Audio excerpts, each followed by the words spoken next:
उत्तर प्रदेश की राजनीति इस समय बहुत ज्यादा चर्चा में है।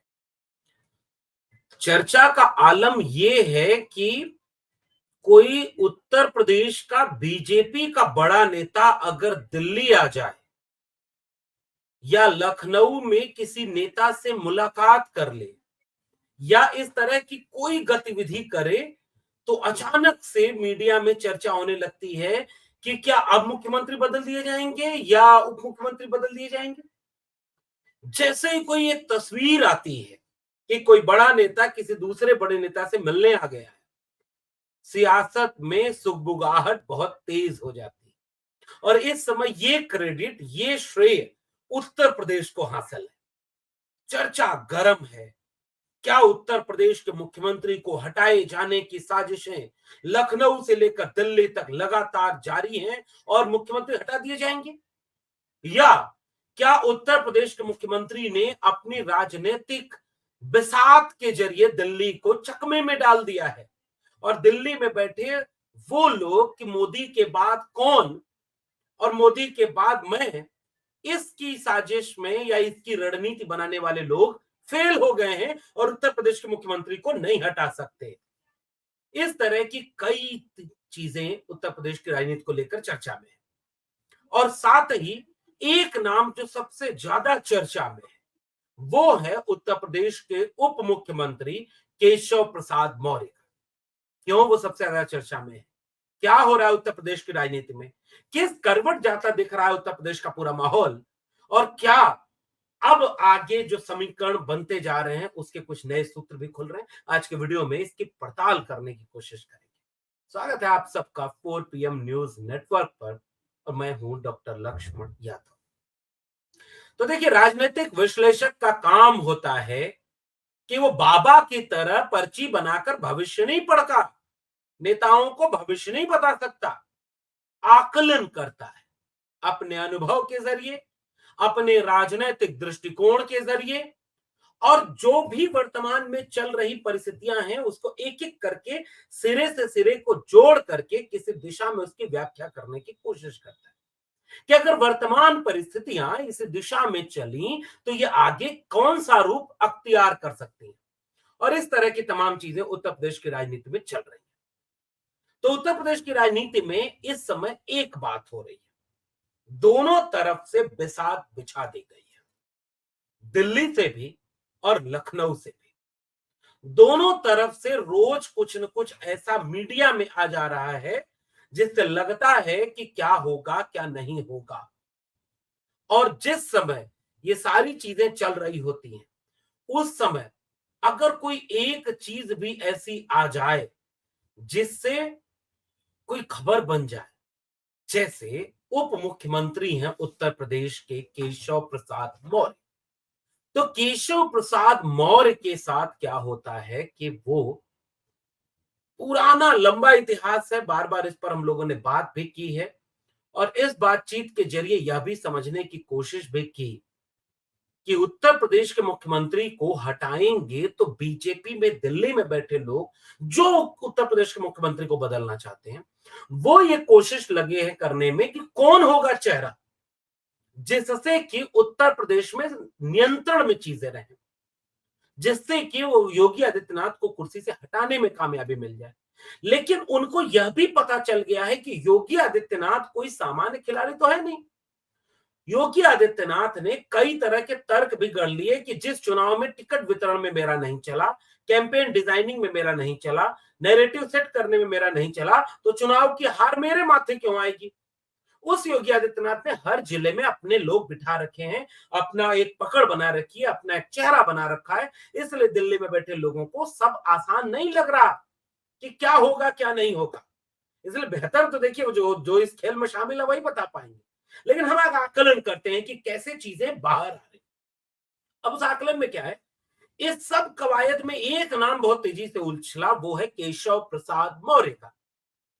क्योंकि दिल्ली में बैठे लोगों को यह लगता है कि उत्तर प्रदेश की राजनीति में इसके कई वजह, दो तीन बिंदु हैं जिसके जरिए मैं आपको समझाने की कोशिश करता हूं कि केशव प्रसाद मौर्य की भूमिका इतनी बड़ी क्यों हो गई कि अगर वो लखनऊ में कैबिनेट की बैठक में शामिल न हो, अगर वो दिल्ली 2-4 दिन ज्यादा रुक जाएं चुनाव जीतने के बाद, शपथ ग्रहण के बाद, अगर वो दिल्ली से जा करके उत्तर प्रदेश की समीक्षा बैठक में एक वाक्य बोल दें कि संगठन सरकार से बड़ा होता है, तो इस बात के कितने गहरे निहितार्थ निकाले जा सकते हैं। मीडिया में एक खबर चल रही है कि ऐसी 2 पोस्ट उन्होंने की। एक तो अपने ही बयान की क्लिप लगा दी अपने सोशल मीडिया अकाउंट्स पे, और ये लिखते हुए कि संगठन सरकार से बड़ा होता है। मीडिया में एक खबर चलने लगी कि उन्होंने वो पोस्ट हटा दी है, लेकिन वीडियो वाली पोस्ट, जब मैं वीडियो बना रहा हूं तो वो पोस्ट उनके एक्स अकाउंट पर है। लेकिन जो मीडिया कह रही है कि कुछ दबाव केशव प्रसाद मौर्य पे भी काम कर रहा है, लेकिन केशव प्रसाद मौर्य का एक केंद्र बन गया है। और पिछले दिनों जो तस्वीर आई कि वो दिल्ली आए हैं और पीछे से वो तस्वीर ली गई है, और उस तस्वीर में केशव प्रसाद मौर्य एक कमरे से निकलते हैं और वो बीजेपी की मुख्यालय के ऑफिस है, और उस ऑफिस में वो सारा काम होता है। और इसके जरिए ये सारी चीजें इस तरह से काम करती हैं जैसे केशव प्रसाद मौर्य का वहां वहां पर मिलने आना, वहां पर उन सारी चीजों में भागीदारी लेना तुरंत से खबर की चर्चा बढ़ा देता है। और जैसे ही कुर्सी की लड़ाई सामने आती है, विपक्ष के नेता क्या करते हैं? अखिलेश यादव ने ट्वीट कर दिया, भाजपा की कुर्सी की लड़ाई की गर्मी में उत्तर प्रदेश में शासन प्रशासन ठंडे बस्ते में चला गया है। तोड़ फोड़ की राजनीति का जो काम भाजपा दूसरे दलों में करती थी, अब वही काम वो अपने दल के अंदर कर रही है। इसलिए भाजपा अंदरूनी झगड़ों के दलदल में धंसती जा रही है। जनता के बारे में सोचने वाला भाजपा में कोई नहीं। ये विपक्ष का नेता जो मौका पे देख के चौका मारने का अपना एक अनुभव, अपना एक चीज रखते हैं, और इस तरीके से वो सारा काम करके कि क्या परिस्थितियां बनी हुई हैं, उन परिस्थितियों का विश्लेषण करते हैं तो पता चलता है कि 2-3 बिंदु उभर के सामने आते हैं। और वो दोनों तीनों बिंदु में वो जो चीजें हैं, पहली पहली चीज ये है कि केशव प्रसाद मौर्य का नाम, केशव प्रसाद मौर्य का नाम बीजेपी के राष्ट्रीय अध्यक्ष के लिए भी चल रहा है। एक मीडिया में खबर ये आती है, और वो खबर ये है कि केशव प्रसाद मौर्य कैसे बीजेपी की तरफ से बने हुए हैं सबसे बड़े चेहरा, कि वो क्या राष्ट्रीय अध्यक्ष बनाए जा सकते हैं। क्या केशव प्रसाद मौर्य इसलिए बार बार दिल्ली आ रहे हैं कि वो राष्ट्रीय अध्यक्ष बनने वाले हैं? इसका और उन सारी चीजों के साथ साथ कई और भी बिंदु ऐसे निकलते हैं कि केशव प्रसाद मौर्य केवल दिल्ली के आने में यूपी के सरकार से तख्ता पलट वाला मामला नहीं है, और वो तख्ता पलट की बजाय ये बड़ा कारण है कि जेपी नड्डा, चूंकि अब उनकी भूमिका दूसरी हो रही है, सरकार में मंत्रिमंडल बन गया है, तो अब अध्यक्ष चेंज होगा, सब कुछ बदला जाएगा, इस तरह के तमाम कवायद चल रही है। तो एक बिंदु तो बार बार लोग, ये बीजेपी वाले कह रहे हैं कि भैया नहीं, ऐसा नहीं है, वो केशव प्रसाद मौर्य आ रहे हैं कि केंद्र में उनको बड़ी भूमिका मिलने वाली है। लेकिन दूसरी बड़ी वजह ये मिलती है कि नहीं, इतना सामान्य सब नहीं है। केशव प्रसाद मौर्य वह विकल्प हो सकते हैं जो योगी आदित्यनाथ के सामने खड़े किए जा सकते हैं, और इसकी कोशिश कोई नई नहीं है। 17 में चुनाव उनके चेहरे पर लड़ा गया जब वो प्रदेश अध्यक्ष थे। उसके बाद 17 में ये हुआ कि वो मंदिर जा रहे थे, वो शपथ लेने जा रहे थे, वो ये हो रहा था कि कैसे मुख्यमंत्री चेहरा बनेंगे, अचानक से उनका चेहरा हट जाता है और योगी आदित्यनाथ चेहरा बन जाते हैं। ये कवायद तब से चली आ रही है। फिर बीच बीच में लगातार ऐसी चीजें होती रहती हैं जिससे ये समझ में आ जाता है कि नहीं भाई, जो कुछ भी हो रहा है उसमें केशव प्रसाद मौर्य और एक बड़े गेम प्लेयर हैं जिसके पीछे कुछ लोग खड़े हैं और वो बार बार हवा भरते रहते हैं। 22 का चुनाव, केशव प्रसाद मौर्य का वो बयान बार बार आया कि संगठन में चुनाव चिन्ह कमल के फूल पर चुनाव हो रहा है, मुख्यमंत्री के चेहरे पर नहीं, मुख्यमंत्री बाद में चुना जाएगा। और पता चलता है कि दूसरी तरफ भी साजिश हो रही थी और 22 के चुनाव में केशव प्रसाद मौर्य को हरा दिया, या हार गए, कुछ भी हो सकता है। लेकिन बीजेपी की तरफ से इस बिंदु पर सबसे महत्वपूर्ण बात यह उभर कर सामने आती है कि दिल्ली में बैठे लोग वो ये समझते हैं कि ओबीसी को अगर साधा नहीं गया, तो जो ट्वीट में भी पढ़ के आपको सुना रहा था ना अखिलेश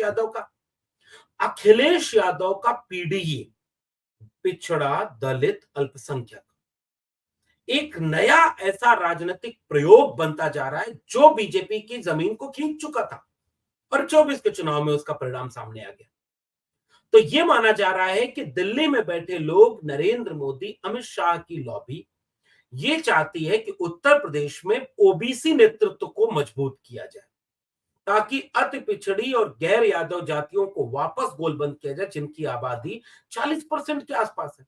और अगर ये अति पिछड़ी जातियां बीजेपी से खिसक गई तो बीजेपी का सत्ता में रहना मुश्किल है। 27 के चुनाव को बुरी तरह बीजेपी हारेगी, क्योंकि अखिलेश यादव का पीडीए बहुत तेजी से जनता में पहुंच रहा है।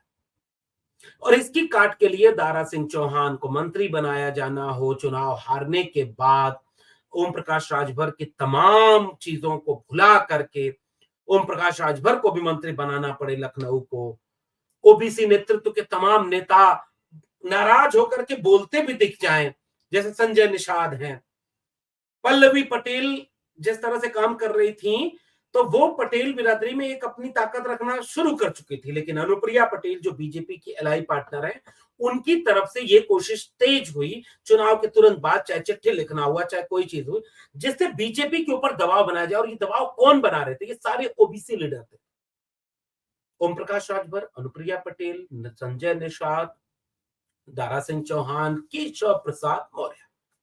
और दिल्ली ये चाहता है कि ओबीसी को कैसे अगर गोलबंद हम रख पाए तो उससे कम से कम लखनऊ को साधने में मदद मिलेगी। इसलिए भी योगी आदित्यनाथ के विकल्प के रूप में केशव प्रसाद मौर्य को आगे किया जा रहा है। लेकिन सबसे बड़ी मुसीबत केशव प्रसाद मौर्य की ये बन गई है कि वो 22 का चुनाव खुद हार गए। तो क्या केशव प्रसाद मौर्य में वाकई इतनी ताकत बची है, या वो विकल्प हो सकते हैं कि 22 का चुनाव हारने के बाद भी वो योगी आदित्यनाथ की जगह मुख्यमंत्री बना दिए जाए? इसमें सारा उलझ गया है सारा मामला, इसीलिए सब गड्ढमड्ढ चल रहा है। इसीलिए मैंने शुरू में कहा कि कोई बाबा होता, पर्ची बना देता, भविष्य बता देता, बच्चा इतने तारीख को इतने बजे योगी आदित्यनाथ को शिवराज सिंह चौहान, खट्टर, विजय रूपाला या जो है येदियुरप्पा की तरह मुख्यमंत्री पद से हटाया जाएगा और केशव प्रसाद मौर्य को मुख्यमंत्री बनाया जाएगा। लेकिन ऐसा राजनीति में नहीं होता। राजनीति में रोज समीकरण बनते हैं और रोज बदलते हैं। इसलिए यह कह पाना मुश्किल है कि क्या योगी आदित्यनाथ ने अपनी बिसात से दिल्ली को चकमे में डाल दिया है। और उन्होंने तर्क भी गढ़े और अपने लोगों को तैयार किया कि नहीं भाई, जब सब कुछ मेरे हाथ में नहीं था तो होगा क्या। इस तरह से दिल्ली और लखनऊ के बीच का झगड़ा पड़ता जा रहा है। इसलिए एक सामान्य सी तस्वीर भी जब आती है ना, तो वो हलचल पैदा कर देती है। और कल से आज तक में यह हलचल तेज होती जा रही है कि क्या केशव प्रसाद मौर्य को दिल्ली बुला करके फिर से किसी एजेंडे, किसी मिशन की तैयारी के लिए बना दिया गया। क्योंकि समीक्षा बैठक में जब केशव प्रसाद मौर्य ने अपनी बात कही कि संगठन सरकार से बड़ा होता है और ये बहुत बिरला मौका है जब दोनों डिप्टी सीएम और सीएम के साथ बीजेपी के राष्ट्रीय अध्यक्ष और संगठन मंत्री तमाम लोग उस मंच पर बैठे हों, और जैसे ही केशव प्रसाद मौर्य ये बात बोले, जोरदार तालियां बज जाएं, जोरदार तरीके से लोग इस बात को तमाम तरह से खड़े कर लें कि नहीं भाई, ये जो जो कह रहे हैं, चाह रहे हैं, ये जो बात कह रहे हैं, इस बात में दम है। तालियां बज गई। अंदर अंदर से तमाम नेताओं की नाराजगी बाहर आने लगी और ये सब योगी आदित्यनाथ के खिलाफ माहौल बनाने में एक मददगार भूमिका निभाता है। और वहीं दूसरी तरफ योगी आदित्यनाथ ने अपनी बिसात ऐसे ही की, जैसे बयान योगी आदित्यनाथ का बड़ा वायरल हुआ। 17 जीते, 19 जीते, 22 जीते, पंचायत जीते, नगर निगम जीते, 27 भी जीतेंगे, 24 स्किप कर दिया योगी आदित्यनाथ। और उसके बाद उन्होंने ये बात बोली कि बहुत लोग जो ये उछल रहे हैं ना, उछल कूद मचा रहे हैं, ये भी सब, जैसे योगी आदित्यनाथ ने 22 में बयान दिया ना, गर्मी जो दिख रही है ना, ये बस शांत हो जाएगी। मैं अप्रैल मई के महीने में भी इसे शिमला बना देता हूं। हालांकि अगर घपला न करते, दिल्ली वाली लूट न होती, तो शिमला कहीं और बनने वाला था। लेकिन भाई, राजनीति में जो सरकार बना लिया वो ताकतवर है। उसी तर्ज पर, उसी तेवर में योगी आदित्यनाथ जिस तेवर के लिए बीजेपी के पोस्टर बॉय बने, अब बीजेपी को क्या उसी चेहरे से दिक्कत होने लगी? पूरा विमर्श मैं यहां आपके सामने ले आना चाहता हूं। क्या सोचकर 17 में योगी आदित्यनाथ को मुख्यमंत्री बनाया गया? क्या पहचान थी योगी आदित्यनाथ की? कुछ विवादित बयान, मुकदमे, जेल और एक कट्टर हिंदुत्व की वो छवि जो लगा कि उत्तर प्रदेश जैसे राज्य में बहुत काम करेगी। तो फायदा लिया बीजेपी ने, फायदा लिया आरएसएस ने, फायदा लिया उत्तर प्रदेश की राजनीति को साधने में। तो जब किसी का फायदा आप लोगे तो वो अपना भी तो फायदा बनाएगा, क्योंकि वो भी राजनीति में राजनीति ही करने आया है। तो आज वो क्यों गले की हड्डी बन गए, इसको जरा सोचें। और बीजेपी के घर का झगड़ा इस कदर बढ़ गया कि उसी तेवर, योगी आदित्यनाथ का तेवर वही है जिस तेवर को कल बीजेपी पसंद करती थी, आज बीजेपी के लिए वही तेवर मुश्किल हो गया कि हटा के देख लो। समझ में नहीं आ रहा है कि हटाएं क्या करें। जो लोग उछल रहे हैं वो लोग शांत कर दिए जाएंगे। योगी आदित्यनाथ का बयान है, यहां बीजेपी के पॉलिटिक्स में सारा झोल फंसा हुआ है। इसलिए अखिलेश यादव ने क्या गजब का तंज किया कि जो चाल बीजेपी दूसरे की पार्टियों को तोड़ने और नेताओं को बिखेरने में किया करती थी, अब जब उसके घर में ही हो रहा है तो उसको भारी पड़ रहा है। और इस तरह से पूरा का पूरा नैरेटिव गया है बदल। हर फोटो, हर मीटिंग, हर मुलाकात और एक एक बात पर अब ऐसी सकबुगाहट तेज हो जाती है कि हम आप विश्लेषण करने लगते हैं कि अब आगे क्या होने वाला है। थोड़ा इंतजार करते हैं और देखते हैं कि आगे यूपी में क्या होने वाला है।